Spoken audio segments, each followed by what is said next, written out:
Hello and welcome back to my RC channel.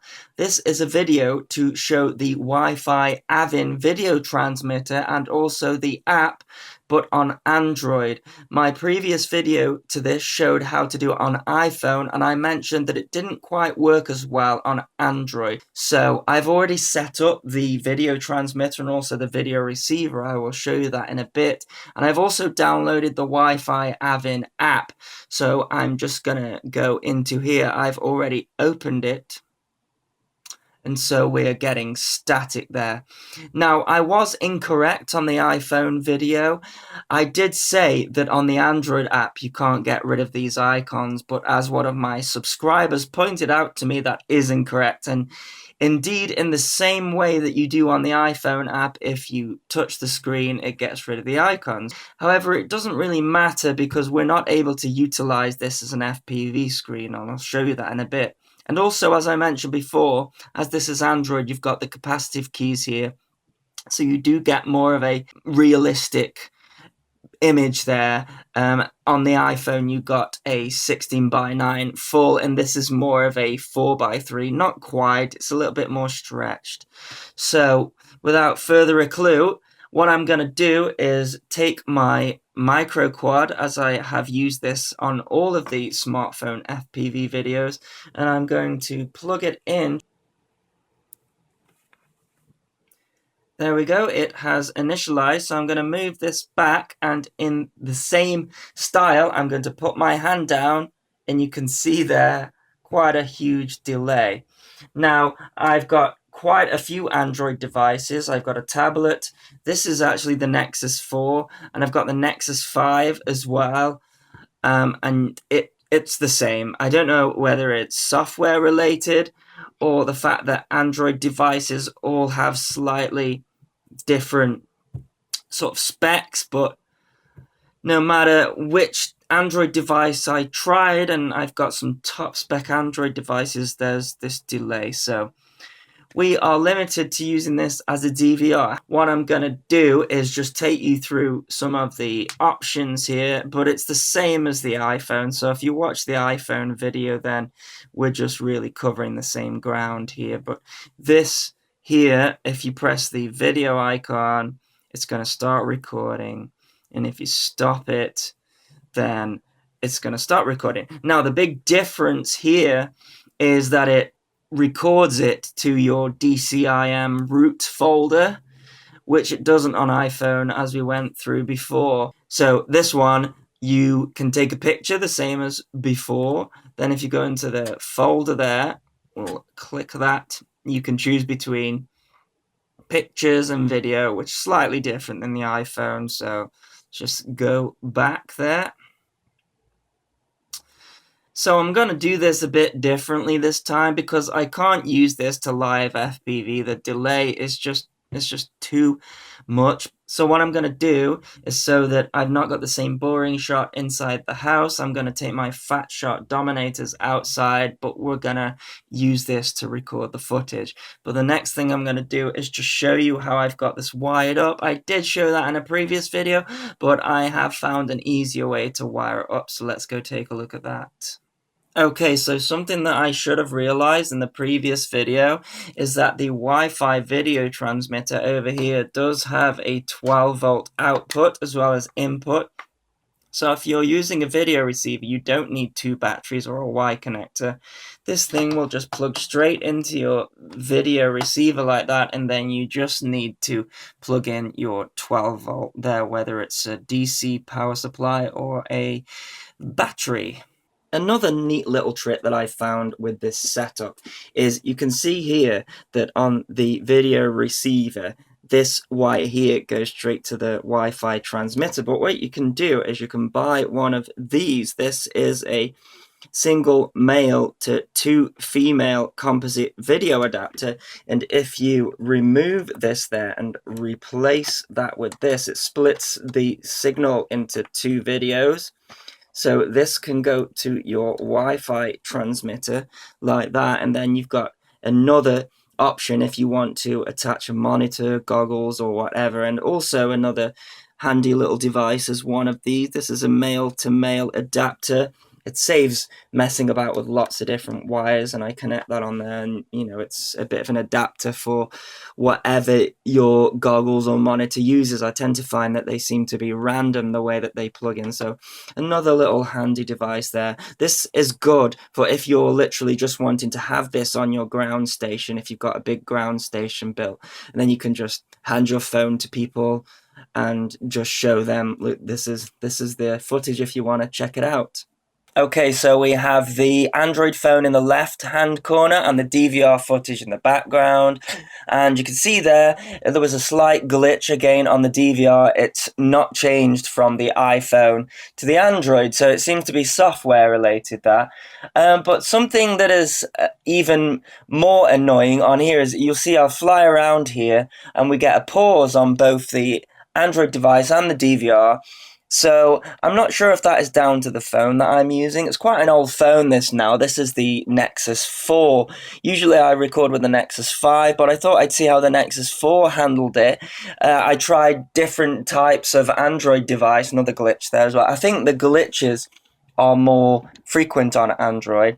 As I say, I tried lots of different Android devices. There's the Nexus 4, the Nexus 5, and also a Sony tablet, which was top spec as well, and it all did the glitching thing. There it goes again, and more often than the iPhone. So again, that is just proving the fact that it does work better on iPhone. The only thing is with Android is it's much easier to get at the files. The files, as I say, save to the root of the DCIM folder, and they can be as long as you want them to.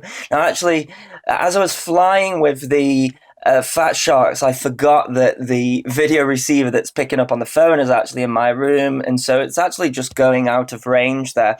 The video receiver as well, usually if I'm flying outside, I point it out of the window so that I can get the full street in range, but I didn't do that because the Wi-Fi transmitter, I wanted it as close to the phone as possible. And so that's why we're getting that interference, more glitches there. Also, because I wanted to fly this outside, I actually am using the Wi-Fi booster.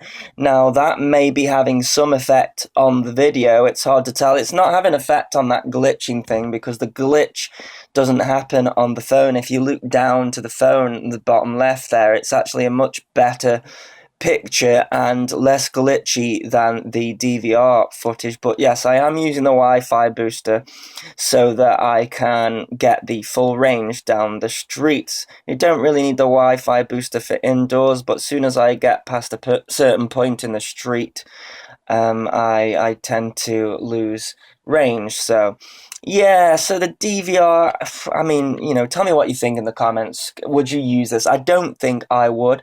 I just wanted to put this video up so that I could show how it performs on Android, because I know a few people are asking. And also, a few people commented in the comments, they use this for Android, so maybe it is just my device and the fact that I'm using a Wi-Fi booster. But this is the results here. I haven't altered anything.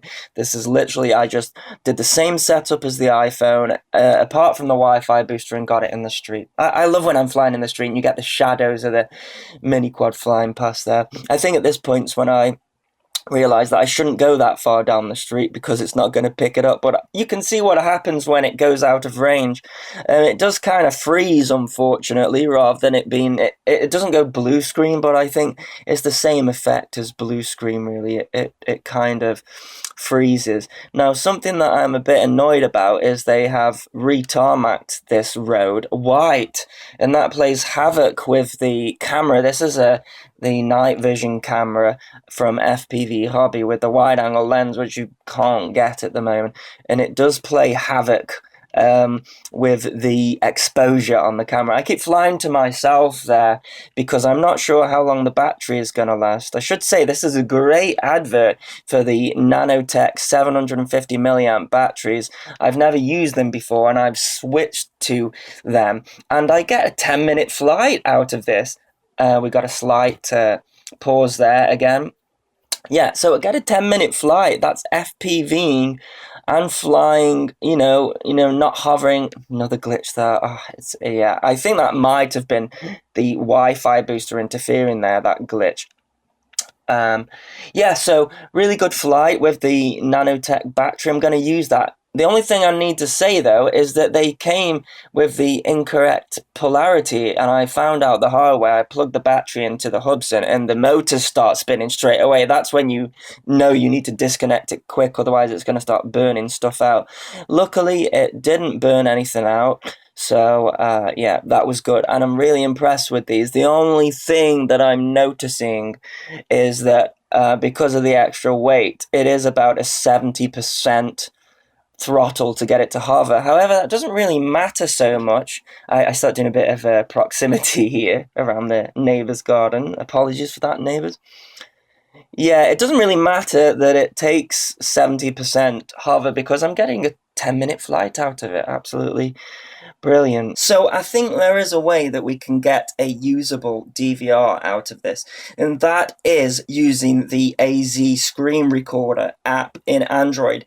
If some of you watched my EasyCap video on how to record the EasyCap footage, I use the AZ Screen Recorder, and that literally just records the screen as it is in 30 FPS. Now, there are some things you're going to have to watch out with using that as well. You can see there the phone in the bottom left hand corner.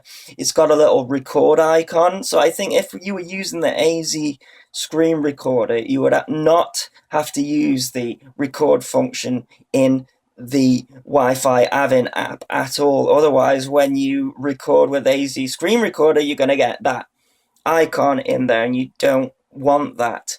Also, one thing that you're not going to be able to get around is it is going to record the capacitive keys. You can see there on the side where it doesn't do that with the Wi-Fi AVIN built-in DVR, but that is something that you could crop out of in your video editor. Also, you would have to run the AZ Screen Recorder app while you were FPVing, because otherwise, if you're going to record the footage using the DVR first and then play it back and then record it using the AZ Screen Recorder, you're going to get the same issue. You're going to get the the glitching as I do a bit more proximity flying around around the street there.